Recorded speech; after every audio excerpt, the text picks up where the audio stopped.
इस सत्र के मंच पर उपस्थित सत्र की अध्यक्षता कर रहे आदरणीय वैभव जी, हमारे सामने बैठे पंडित दीनदयाल विचार मंच के दीनदयालवादी आदरणीय छिपा जी, और यहाँ जो बैठे हुए हैं पंडित दीनदयाल उपाध्याय विश्वविद्यालय शेखावटी के फैकल्टीगण और छात्रगण। मुझे लगता है कि यहाँ अधिकतर छात्र ही हैं। छात्र है ना? सभी छात्र हैं? किस क्लास के छात्र हैं? बीए के, एमए के, बीएससी के, एमएससी के, किस चीज के? मतलब एमए और बीए के बीच में। ये अच्छी बात है। छात्रों के बीच में भारतीय ज्ञान परंपरा की बात करना ये अपने आप में अद्भुत अनुभव है। मुझे नहीं लगता कि ये छात्र भारतीय ज्ञान परंपरा का बहुत अधिक नाम भी सुने होंगे। ये पीढ़ी है आपकी। भारत कहां से कहां चला, लेकिन भारतीय नॉलेज सिस्टम, भारतीय ज्ञान परंपरा का नाम इन छात्रों ने आज सुना होगा या थोड़े बहुत छात्र सुनते होंगे। ये इस देश का दुर्भाग्य है। जो हमारा है हम उसको नहीं जानते, जो दूसरे का है उस पर हम ताली बजाते हैं। ये हमारा संस्कार स्वतंत्रता के बाद आया। आप सोचिए कि हमारा अस्तित्व क्या है।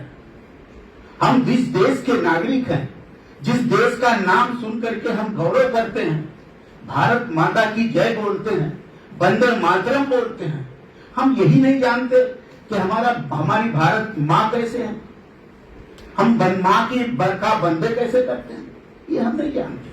एक नारे के रूप में हम उसको उद्घाट करते हैं। ये देश का दुर्भाग्य नहीं है तो क्या? स्वतंत्र भारत में जो कुछ भी ज्ञान के क्षेत्र में हुआ, उसने भारत को ज्ञानिक क्षेत्र में पीछे कर दिया।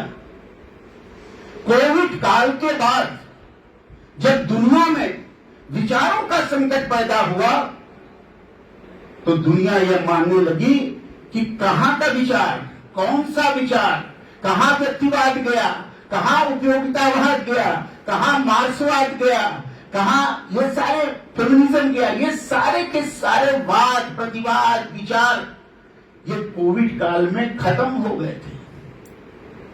लेकिन भारत का ज्ञान भी उस समय जीवित था। कोविड काल के उस संकट काल में जब वैश्विक संकट था, भारत का ज्ञान ही दुनिया के लोगों को जीवन दे रहा था, जीवन का त्राण दे रहा था। ये आपको पता होना। मैं आपको छोटा सा उदाहरण देना चाहता हूं। कोविड काल में हमारे एक अमेरिका में मित्र थे, दर्शन। अब वो आ गए, यहां फंस गए, सब लॉकडाउन हो गया, जाए तो कैसे जाए, हवाई जहाज बंद, ट्रेन बंद। हमने अपने घर में या अपने स्थान पर उनको शरण दी। मुंह बांधे रहते थे, डरते रहते थे, कांपते रहते थे, सांस ऊपर नीचे चलती रहती थी। जीवन रहेगा कि नहीं रहेगा उनको पता ही नहीं था। हम उनको घर ले आए। हमने कहा इसी घर में रहिए, हम जो खाते हैं वही खाइए, हम जैसे रहते हैं वैसे रहिए, हम जैसे जीते हैं वैसे जिए, आपको कोविड छू तक नहीं पाएगा। उन्होंने वैसा ही किया। पारिजात का पत्ता पीते थे, केले का रस पीते थे, मदार का दूध पीते थे, शिव की आराधना करते थे, नागेंद्र हारा यति लोचनाएं गाने लगे, नमामि मीशाम वाला राम की स्थिति गाने लगे। और आपको विश्वास नहीं होगा कि पूरे 1.5 साल तक वो काशी में रहे, और वो एक ऐसे व्यक्ति होंगे विदेशी जो बिना कोविड के छुए अपने देश गए। ये क्या है? ये जीवन पद्धति है। भारत की ज्ञान परंपरा विद्वत्ता नहीं है।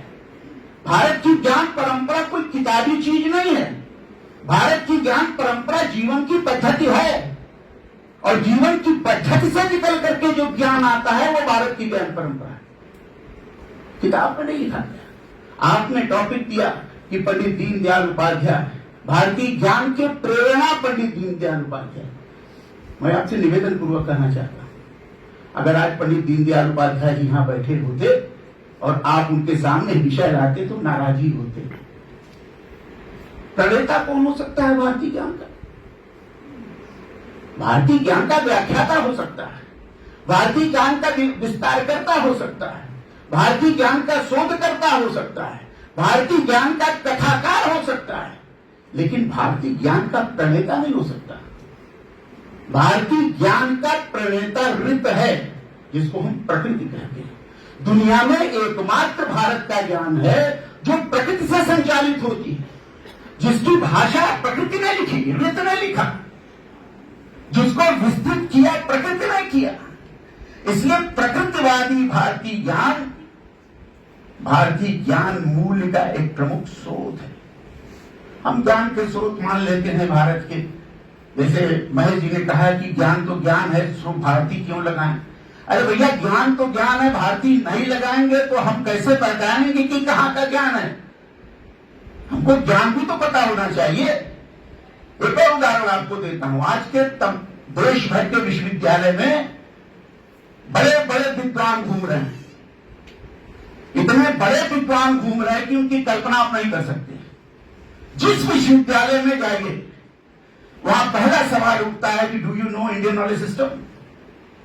हम कहिए नॉलेज सिस्टम तो नहीं जानते, परंपरा जरूर जानते हैं। सिस्टम और परंपरा का जिसको तत्वार्थ बोध ना हो, वो भारतीय ज्ञान परंपरा पर किताब में लिख रहा है। ये भारत का दुर्भाग्य है। मुझे तो आश्चर्य हुआ, एक किताब मुझे मिली, इंडियन नॉलेज सिस्टम। उसका जो पहला अध्याय था वो मार्क्स पर था, दूसरा अध्याय था अरस्तु पर था,